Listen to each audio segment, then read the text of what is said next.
The 2022 edition of the Lawyers General Conference attracted a huge turnout of not just lawyers but also politicians, thought leaders, policymakers, business icons, the civil society, and others who love to identify with the learned community.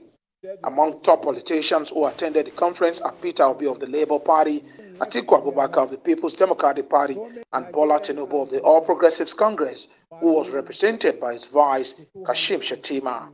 Others include the presidential candidate of the African Democratic Congress, Dumebi Kachuku, and his Social Democratic Party counterpart, Adewale Adebayo. The event, themed Bold Transitions, addresses the metamorphosis required for an improved judiciary and the nation as a whole on all fronts. Whether it is education, whether it is healthcare. Speakers took turn to bear their minds on specific areas which they think the nation must focus on and make necessary transitions for a better future. Issues ranging from insecurity, unemployment, poor healthcare, poor education, and dwindling economic fortunes are pinned on poor leadership, which they all agree Nigeria has continued to witness over the years. I want us to juxtapose two scenarios first.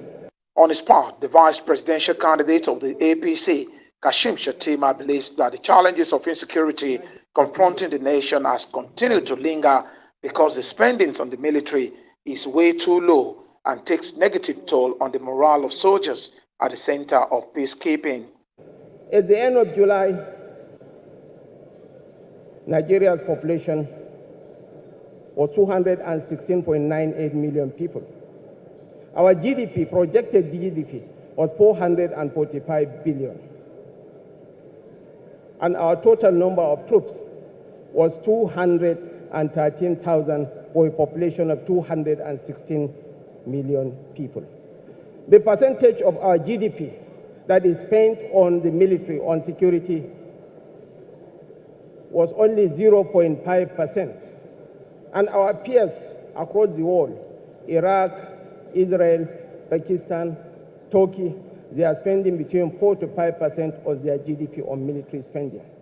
Our spending on the military in 2021 was $3.25 billion.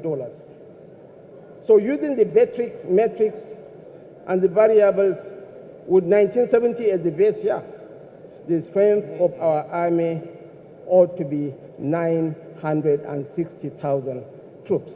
As far as I'm concerned, the federal government is too big. Yes. For Atiku Abubakar of the PDP, Nigeria has never been this unlucky with poor leadership, and advised that Nigerians must be very careful not to miss the opportunity provided by the 2023 general election. He says once that opportunity is misused, Nigeria may never get it right again. I stated that there are 5 key areas that any leadership, forget about party, any leadership, whichever from political party, must confront these 5 issues. Therefore, ladies and gentlemen, I believe we have had an experience, and it is that experience that I said must be brought back. Yes, must be brought back. It is only when you have this sense of belonging that you will be able to deal with, say, the issue of security. It is when you deal with the issue of security, then you will now come to the economy. My 5 points that I enumerated are all interrelated. From unity to security to economy to devolution of more powers. Where are we today? Nigeria have qualified to be a failed state. Candidate of the Labour Party, Peter Obi, is worried about the diminishing foreign exchange as characterized by especially the spate of crude theft and the inability of Nigeria to transit to a producing nation from its current status of a consuming nation. He says what is manifesting today in Nigeria is an accumulation of leadership failure over the years. We're in a physical mess, total physical mess. Because of all this, Between January this year and April, the total revenue of federal government of Nigeria is 1,630 billion naira. Their expenditure is 4,720 billion. If you minus this, we have a deficit of 3.3 trillion. That shows almost 20% to almost 200% is the deficit.